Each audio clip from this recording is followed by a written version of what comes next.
Odbudowa Zamku Królewskiego jest ewenementem w skali światowej. Zamek Królewski to jest podręcznik, to jest historia zawarta w przestrzeni. Tak, wyobrażam sobie Warszawę i Polskę bez zamku, ponieważ ją widziałem. Wszyscy pamiętają taką stronę tytułową Życia Warszawy, które informuje, że Zamek Królewski w Warszawie będzie odbudowany. Zamek stoi, zamek wrócił.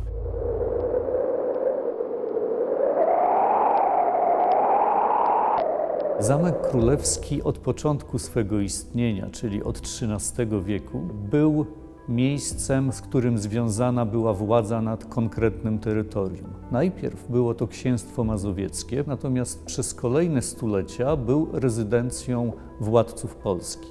To w tej przestrzeni uchwalano Konstytucję 3 maja. To także centrum polskiego parlamentaryzmu. Zamek Królewski w Warszawie pełni 3 funkcje naraz. Pierwsza rzecz to jest w moim przekonaniu symbol chwały polskiej historii, jej długiego trwania i wielkości Rzeczypospolitej. Także w okresach, kiedy Polska była pozbawiona suwerenności, kiedy znajdowała się pod zaborami, to tutaj rezydowali rosyjscy namiestnicy, rezydowali niemieccy generał-gubernatorzy, jak to miało miejsce w czasie I wojny światowej. Tak więc miejsce symboliczne, miejsce władzy. To wszystko stworzyło również taką legendę zamku jako symbolu walki Polaków i Polski o niepodległość i o suwerenny byt. Zamek Królewski to jest taki przegląd zmian architektonicznych, gdzie w pewnym sensie historia prowadzi nas także do takiego kluczowego punktu, jakim jest wiek XX i okres zniszczenia zamku, zniszczenia w czasie II wojny światowej, a następnie jego odbudowy. Jest kilka takich ujęć, które chwytają za serce, które budziły w nas zawsze ogromne wzruszenia. Jedno to jest właśnie płonąca wieża Zamku Królewskiego w Warszawie. To jest obraz przejmujący, dlatego że zadajemy sobie pytanie o polski los tak naprawdę, a z drugiej strony był to atak na symbol. Ludzie, którzy ratowali zamek w 1939 roku, mieli świadomość, że zamek wcześniej czy później zostanie zniszczony. Dlatego też już te pierwsze akcje ratowania dzieł sztuki, ale nie tylko dzieł sztuki, również i fragmentów architektury, fragmentów wnętrz, były działaniem konserwatorskim. Szacuje się, że z apartamentów królewskich udało się uratować około 70% najcenniejszych zbiorów sztuki, które po odbudowie zamku wróciły na swoje dawne miejsca. W 1945 roku tu była ruina. I wokół tego miejsca rozciągało się w dużym stopniu zrujnowana dzielnica staromiejska i zrujnowane miasto. Problemem było nie tylko odbudowa Warszawy czy zamku, ale była w ogóle decyzja, czy Warszawa będzie odbudowana. Rodziła się ona w bardzo ciężkich okolicznościach, trudnej dyskusji i dyspucie między zwolennikami całkowitego zniszczenia całego Śródmieścia i stworzenia nowego miasta. Wtedy to socjolog Stanisław Ossowski pisał, że warszawiacy są przerażeni myślą o tym, że powstanie tutaj nowe miasto, że będzie miasto bez korzeni. Założenie było takie, aby wraz z odbudową Starego Miasta, którego zamek jest naturalną częścią, zamek również został odbudowany. Nałożyły się na kwestię odbudowy zamku spory natury politycznej i estetycznej. Zgoda co do odbudowy zamku była zarówno ze strony modernistów, jak i konserwatorów, ale mieli oni kompletnie inne wizje odbudowy zamku. Powoli odgruzowywano teren. Doprowadzono do tego, że w 1949 roku, w lipcu, Sejm uchwalił ustawę o odbudowie Zamku Królewskiego w Warszawie. Ale prawdę powiedziawszy, to kompletnie nie posunęło sprawy do przodu. Polacy spodziewali się, że odbudowa Zamku Królewskiego ruszy wraz z odbudową Starego Miasta. Tak się jednak nie stało. Zamek był problemem, miał ten wymiar polityczny. Starówka tym problemem nie była, ponieważ Starówkę odbudowywano po prostu jako osiedle mieszkaniowe.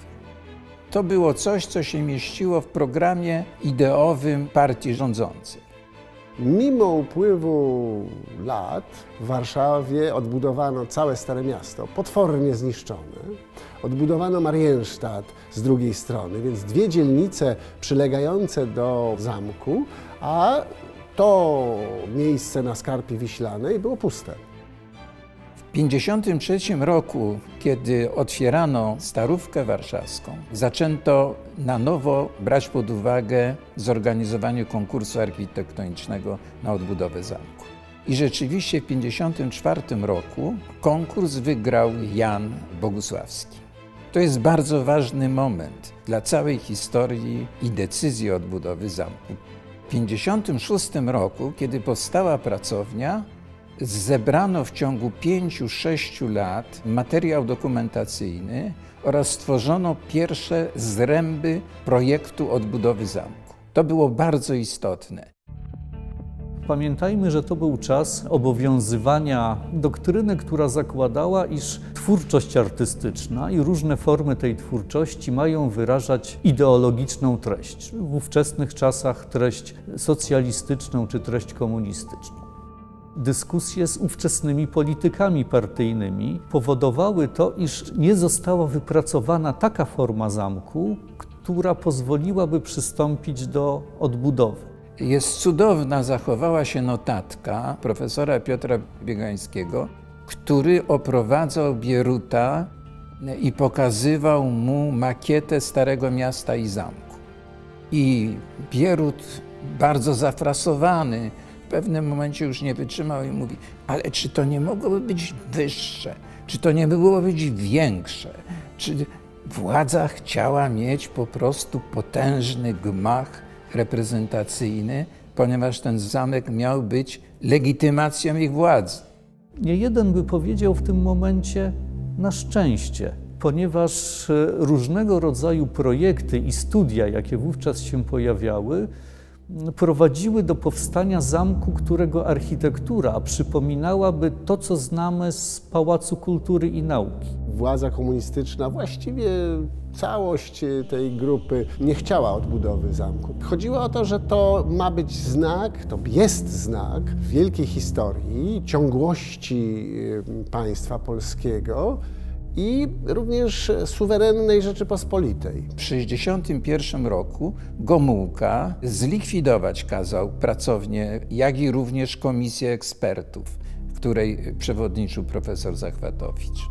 Czas, kiedy Władysław Gomułka sprawował funkcję pierwszego sekretarza Polskiej Zjednoczonej Partii Robotniczej, nazywa się czasami, w których nie tyle należało walczyć o odbudowę zamku, ile zachowanie pamięci o potrzebie odbudowy. Zamek został, można powiedzieć, zamrożony. Wiadomo było, że w latach 62–67 nie będzie odbudowany. Gomułka był wrogiem Zamku Królewskiego. Pisał, że zamek nie był dla niego symbolem państwowości polskiej, lecz symbolem zguby przez państwo magnatów, szlachty i burżuazji. Podobny punkt widzenia wyrażało nie tylko środowisko władzy, ale część środowiska architektów, część środowiska naukowego, która też uważała, że po 1956 roku, po odwilży, należy w pewnym sensie wybrać przyszłość, czyli zacząć projektować po nowemu nowoczesne miasta, nowoczesne założenia. Był cichy zakaz cenzury pisania o Zamku Królewskim w Warszawie. Zabieg, żeby Zamek Królewski nazywać Zamkiem Warszawskim, przecież został wprowadzony już zaraz po wojnie. I to samo później cenzura w latach 70. i 80. skwapliwie wycinała określenie Zamek Królewski w Warszawie, zamieniając je na Zamek Warszawski. Należało obniżyć rangę i zdeprecjonować symbol. I zasadniczo do roku 71 o zamku nie pisano. Były pewne przeprowadzane badania również społeczeństwa, co myślą i jak ustosunkowują się do propozycji i możliwości odbudowy. Odpowiedź była entuzjastyczna. Także w momencie zmiany na szczytach władzy, w momencie bardzo tragicznych, pamiętajmy tragedię grudnia na Wybrzeżu. W momencie, kiedy Gomułka utracił władzę, Gierek postanowił sięgnąć do rozwiązań, które ze względów propagandowych pokażą go w kontekście bardziej pozytywnym niż jego poprzednika, ale także odetną go od grudnia. Chodziło o to, żeby społeczeństwo mogło otrzymać coś, co zadowoli ich również w tej sferze historycznej, w sferze nawet bym powiedział psychologicznej. Gierek chciał, obejmując władzę w Polsce, ale także w sensie symbolicznym w Warszawie, zaoferować temu miastu coś, co też będzie znaczące. I w grę wchodziły dwa rozwiązania, to znaczy budowa metra i odbudowa Zamku Królewskiego. Decyzja o odbudowie Zamku Królewskiego w Warszawie została podjęta 19 stycznia 1971 roku. To hasło natychmiast zostało przyjęte przez miliony Polaków w kraju i za granicą. Jedną z podstawowych zasad przyjętą w czasie odbudowy zamku było to, że gmach zostanie odbudowany ze środków społecznych. Ten pomysł dotyczył nie tylko zaangażowania społeczeństwa ówczesnej Polskiej Rzeczpospolitej Ludowej, ale także odwoływał się do ofiarności środowisk emigracyjnych. To było coś niebywałego. Proszę sobie wyobrazić, że po kilku miesiącach zbiórek funduszy na koncie znajdowało się już ponad 27 milionów złotych. Oprócz tej zbiórki pieniędzy prowadzono równolegle zbiórkę darów. To były nie tylko bardzo cenne obiekty, ale również precjoza, drobne zbiory sztuki, ikonografie, zdjęcia, pocztówki. Wszystko to, co mogło w jakiś sposób wzbogacić zbiory zamkowe. I dzięki temu prace związane z odbudową mogły przebiegać sprawnie. Odbudowa zamku wiązała się z jednej strony z taką aktywnością bardzo spontaniczną społeczeństwa, ale też z taką aktywnością, rzekłbym, zorganizowaną. Czyny społeczne miały również miejsce w Zamku Królewskim w Warszawie. Niezwłocznie po podjęciu decyzji, że zamek będzie odbudowany, powołano Obywatelski Komitet Odbudowy Zamku. To było ciało społeczne, które miało zająć się nie tylko kierowaniem całością prac, ale również czuwaniem właśnie nad zbiórką funduszy na rzecz odbudowy. To było bardzo istotne w tej decyzji władzy ludowej, że oddała w ręce fachowców, w ręce ekspertów wszystkie decyzje merytoryczne. Na wykonawcę całości prac związanych z odbudową powołano przedsiębiorstwo państwowe Pracownię Konserwacji Zabytków, które w całości wykonywało nie tylko prace projektowe, budowlane, ale również te związane potem z odtwarzaniem wnętrz zamkowych. Reaktywowano pracownię projektową Zamek w ramach PKZ-ów. Powstało kuratorium, czyli profesor Lorenz, profesor Gejsztor i profesor Zachwatowicz, która kierowała pracami wyposażenia wnętrz Zamku Królewskiego w Warszawie. Prace prowadzono już od 17 września 1971 roku, prace budowlane dodam. Mieliśmy zrekonstruować zamek tak, jak on wyglądał przed 1939 rokiem. Wprowadziliśmy też pewne elementy, które w ciągu historii zniknęły z bryły zamku, jak na przykład dwie wieżyczki od strony zachodniej, od placu zamkowego. Również elewację od strony Wisły stworzyliśmy na podstawie obrazu Bernarda Belotta i równocześnie doprowadziliśmy do właściwego kształtu i formy tak zwaną wieżę grodzką.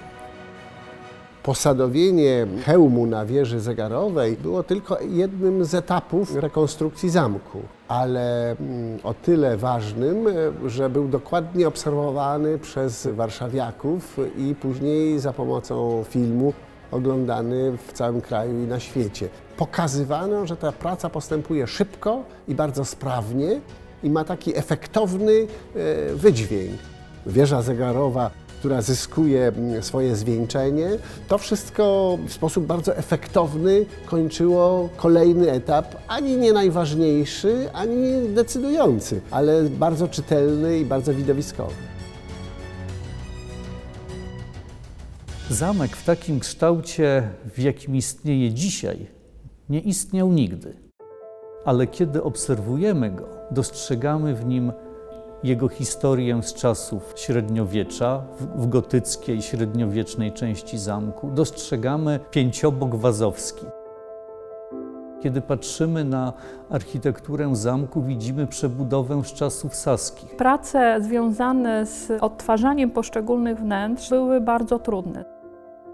Kilka wnętrz, które były bardzo istotne dla historii, jak sala senatorska, sala poselska, gabinet marmurowy, po prostu przed wojną nie istniały. Ale dysponowaliśmy znakomitym materiałem ikonograficznym. Mieliśmy oryginalne dzieła sztuki z tych wnętrz i mogliśmy je po prostu zrekonstruować. O wiele bardziej skomplikowane było odtworzenie części tych wnętrz zamkowych, do których stosunkowo mało dokumentów, ikonografii, projektów się zachowało. I tutaj pracowały specjalne komisje w ramach Obywatelskiego Komitetu, które przygotowywały projekty związane z odtworzeniem wnętrz, powiedzmy w stylu epoki, w której dane fragmenty zamku powstawały. Oczywiście w pełni zrekonstruowane zostały wszystkie te pomieszczenia, do których mieliśmy oryginalne dzieła sztuki do wyposażenia, ale też duże części fragmentów dekoracji poszczególnych wnętrz. Począwszy od sali Gwardii Królewskiej, poprzez salę Canaletta, kaplicę, pokój audiencjonalny, sypialnię i aż po salę tronową zamkową. To wszystko zostało odtworzone tak dokładnie jak za czasów Stanisława Augusta. Zamek posiada jedne z najlepszych wnętrz historycznych dotyczących XVIII stulecia. Drugiej połowy, czyli oświecenia, czyli właśnie tego wieku świateł, prymatu rozumu, ale jednocześnie powabu wielkiej sztuki. To wszystko czyni z tego muzeum wyjątkową placówkę kulturalną nie tylko w Polsce, ale i w całej Europie. Ostatecznie podjęto taką decyzję, że staramy się wszystkie prace wykonywane w zamku wykonywać dawnymi technologiami. Wnętrza było stosunkowo łatwo zrekonstruować na początku, ponieważ żyli jeszcze starej daty rzemieślnicy, którzy potrafili to robić.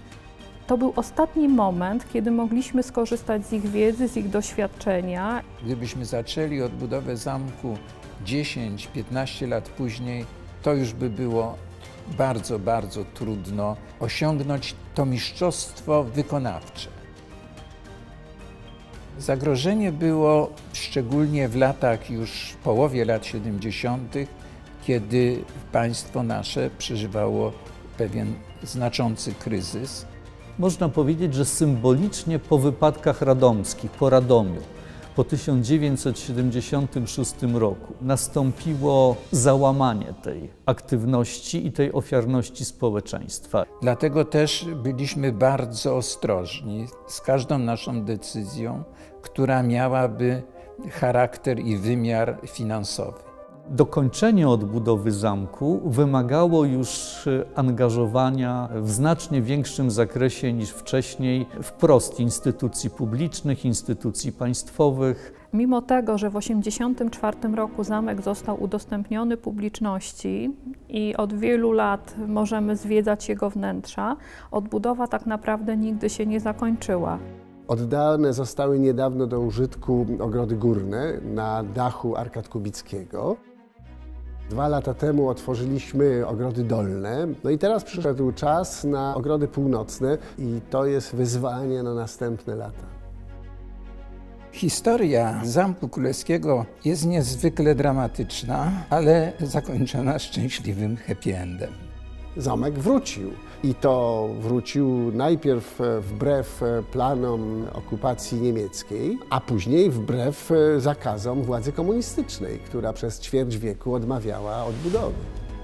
Polska wspólnota, polska zbiorowość, mimo niesprzyjających czasów reżimu komunistycznego, była w stanie w sprawach takich kulturowo istotnych, takich sprawach budujących wspólnotę, tę wspólnotowość dowieść i zademonstrować. Myślę, że to też jest taka lekcja z dziejów zamku i z dziejów jego odbudowy. Lekcja, o której myślę, że i dzisiaj warto sobie czasem poprzypominać.